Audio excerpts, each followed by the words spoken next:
জীবনে আপনি এরকম মানুষও দেখবেন যারা এটা বলে, ভাবে, নিজেকেও বলে যে উনি সেই এমন ব্যক্তি যার মতো আমি হতে চাই। ঠিক আছে, কারোর থেকে প্রেরণা নেওয়াটা কোনো ভুল নয়, কিন্তু কখনো কখনো এই প্রেরণা গুরুত্বহীন হয়ে যায় আর আমরা শুরু করে দিই সেই ব্যক্তিকে নকল করতে। এখানেই থেমে যায় আমাদের উন্নতি। এবারে দেখুন, সংসারে শত কোটি রঙের ফুল আছে, কিন্তু তারা কখনো একে অপরকে নকল করে না। নকল করে না তাদের রং, নকল করে না তাদের সুগন্ধ। তাহলে আমরা করি কেন?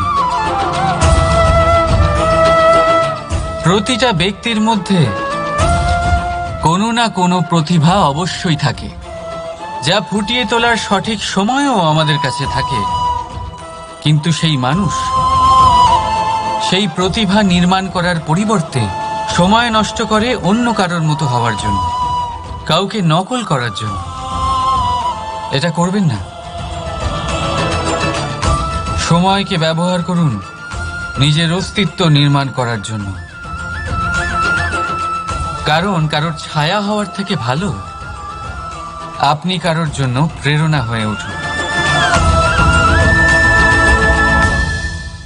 রাধা রাধা। আমরা সকলে পাথুরে রাস্তা এড়িয়ে চলি, কারণ এই পথের পাথর আমাদের যাত্রা আরো কঠিন করে তোলে, আমাদের পা আহত করে দেয়। কিন্তু একটা গুরুত্বপূর্ণ কথা আমরা ভুলেই যাই, এই কঠিন পথই না শুধু আমাদেরকে নিজেদের দুর্বলতার সাথে পরিচয় করায়, বরং আমাদের শক্ত হওয়ার প্রেরণাও দিতে থাকে। সময়ের সাথে ঠিক এমনটাই হতে থাকে। সবাই ভালো সময়ের অপেক্ষা করতে থাকেন, ভালো সময়ের জন্য পরিশ্রম করেন, তার জন্যই চিন্তা করেন, কিন্তু ভুলে যান যে ভালো সময় বহুবার আমাদের বিবেক নষ্ট করে দেয়। সেখানেই খারাপ সময় আমাদের বুদ্ধিকে সঠিক পথে চালিত করে। রাধা রাধা। ঘোড়াকে যতই প্রশিক্ষণ প্রদান করুন, তার মুখে লাগাম তো পরাতেই হবে। একজন ভালো চালক সেই ঘোড়ার লাগাম মাঝে মাঝে টেনে ধরে, তাকে সঠিক পথে চালিত করতে, যাতে সেই ঘোড়া দিকভ্রান্ত না হয়।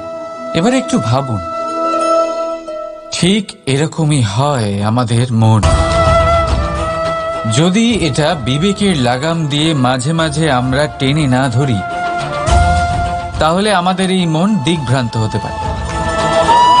আর যদি আপনি আপনার লক্ষ্যে পৌঁছতে চান, তখন মনের এই লাগাম মাঝে মাঝে আপনাকে অবশ্যই টেনে ধরতে হবে, কারণ বিবেকের এই পথ প্রদর্শনই আপনাকে ভালোভাবে আপনার লক্ষ্যে পৌঁছে দেবে।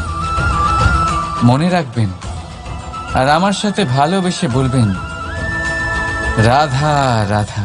ভাবুন, যদি আপনার পথে, আপনার বাড়িতে, কর্মস্থানে বা যে কোনো জায়গায় আপনি কোনো সাপ দেখতে পান, তবে আপনি কি করেন?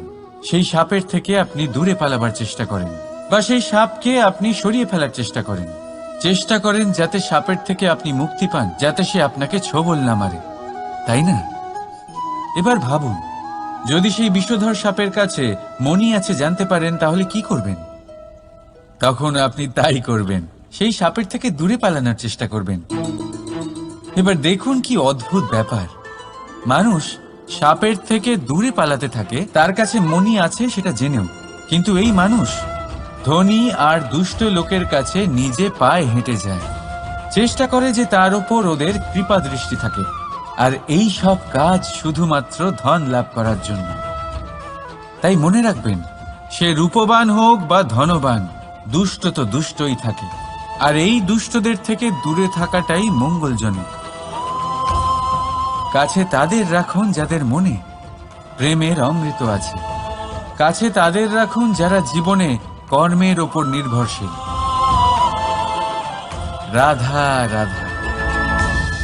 ভেবে দেখতে গেলে দুধকে জলের থেকে বেশি ভালো মনে করা হয়, আর সেই জন্য দুধের মূল্য জলের থেকে অনেক বেশি হয়।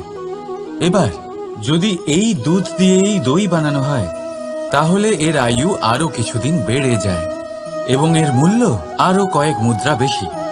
এবার যদি এই দই থেকে মাখন বানানো হয়, তাহলে তার আয়ু আরো কয়েক সপ্তাহ বেড়ে যায় আর তার মূল্য আরো কিছু মুদ্রা বেশি। এবার এই মাখন থেকে যদি ঘি তৈরি করেন, তবে এর আয়ু অনেক বছর বৃদ্ধি পায় এবং এর মূল্য মাখনের থেকে আরো কয়েক মুদ্রা বেশি। এবার এই সব কিছুর মূলে দুধই আছে, কিন্তু এদের সকলের আয়ুতে এদের মূল্যে এত তফাৎ কেন?